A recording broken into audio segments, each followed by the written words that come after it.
5 myths that people believe about backpacking, starting with number 1.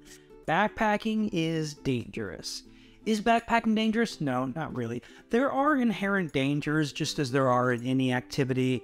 People may think about the physical exertion, the rocks, the trees, things falling down, rock slides, that kind of thing. Those are all pretty rare, and especially if you're on a well-maintained trail, pretty easy to avoid. It's no different than any other physical activity. Certainly, if you stay within your abilities and pay attention and stay smart and pay attention to your surroundings, you should be in very good shape. Also, people think about animal danger, which is pretty minimal on trail. And again, as long as you're pretty smart, as long as you're aware of your surroundings, and as long as you don't take unnecessary risks, there's really not that much danger. I've never really had an encounter with a wild animal that scared me in any way, and I have encountered black bears on trail. I have encountered snakes on trail, that kind of thing. So it's not really something that poses a huge risk.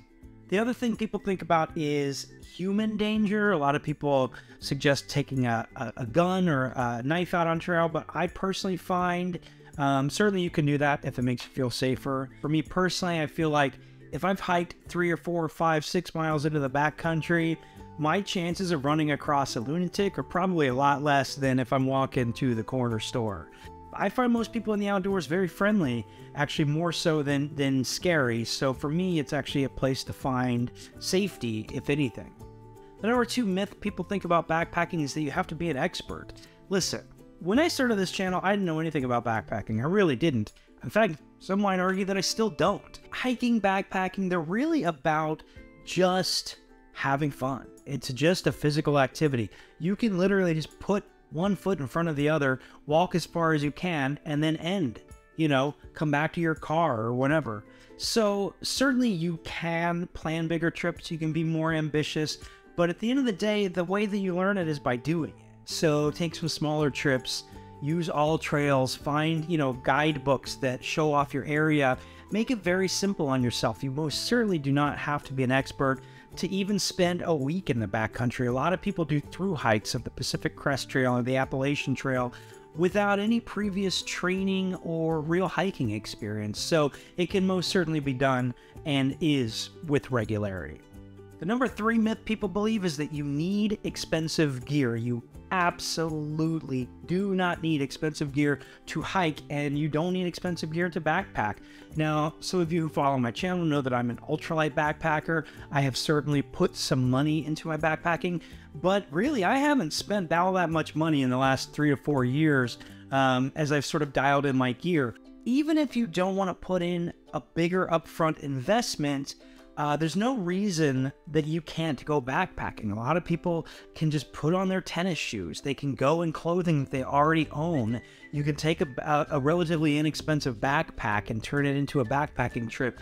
Your gear doesn't have to be pricey. You can find a lot of it, you can borrow a lot of it, and you can buy a lot of it on discount. Now, it might be a little heavier than what you might get if you were to invest a little bit of money into it, but also it might not be. You can make your own gear really inexpensively. So there are ways around it without spending a lot of money. I would say it's actually relatively easy to hike and backpack and have very successful trips without spending a lot of money.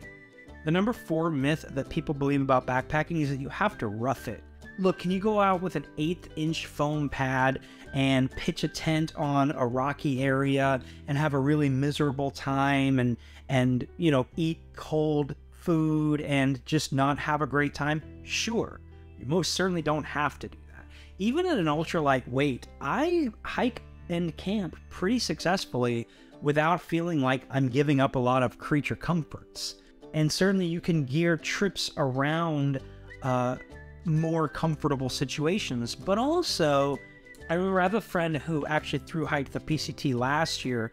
I got him started on backpacking in 2020, and I remember when I was talking to him about gear, because I have enough gear I can outfit my friends. I was talking to him about gear, and I'm like, what do you want to do for a sleeping pad? And he's like, I don't need that, like I'll just sleep on the dirt. And I'm like, well, no, why don't we get you a sleeping pad? Why don't we just get you a CCF pad, a closed cell foam pad, and see how that goes. And sure enough, It doesn't weigh that much. He slept on it. He's like, oh, this is great, because he didn't have the ground soaking all of the warmth out of his body at night. He had a little bit of protection from abrasions, from anything on the ground, and also smart campsite selection. Those kinds of things can go a long way. But you most certainly do not have to rough it on a backpacking trip by any stretch of the imagination. The fifth and final myth that people believe about backpacking is that you have to be in great shape to do it. Friends, look at me. I am not in great shape. I am arguably not even in good shape. And that's despite the fact that I work out 5 days a week. I still have a lot of extra weight. And when I started this journey, I could barely hike 2 to 3 miles without being incapacitated the next day. I really still personally struggle with my body when I hike. I'm not in great shape despite my efforts. And you don't have to be either. You can pick more manageable trails. You can pick a slower tempo. You can do a lot of things to mitigate how much you're putting out. And by the way, the more you do it, the better you become at it, and the better you develop the skills that actually help you hike. So hiking is a very specific activity. Regular training in the gym doesn't always cover the muscles that you use when you hike. So the more that you use those, the more that you hike, the better you'll be at hiking, and your hiking fitness will improve. Even people who hike long-distance trails frequently start out of shape. Dixie at Homemade Wanderlust, who is arguably, I think most people would tell you, one of the best backpackers in the country, she always talks about how when she starts a new trail, she's always out of shape. She's always in bad shape, and she has to start very slow and work her way up to it. You'll develop that fitness if you want to, and you can also not develop that fitness. You can also just take it slow, take it easy. Do a 1 mile hike and then camp, a 2 mile hike and then camp. There are no rules as to what your backpacking experience has to be. There's no right way to do it. There's no wrong way to do it. If you're in great shape, awesome. You can probably do more ambitious trips. You can go a little faster. You can go a little farther. You can climb a little higher.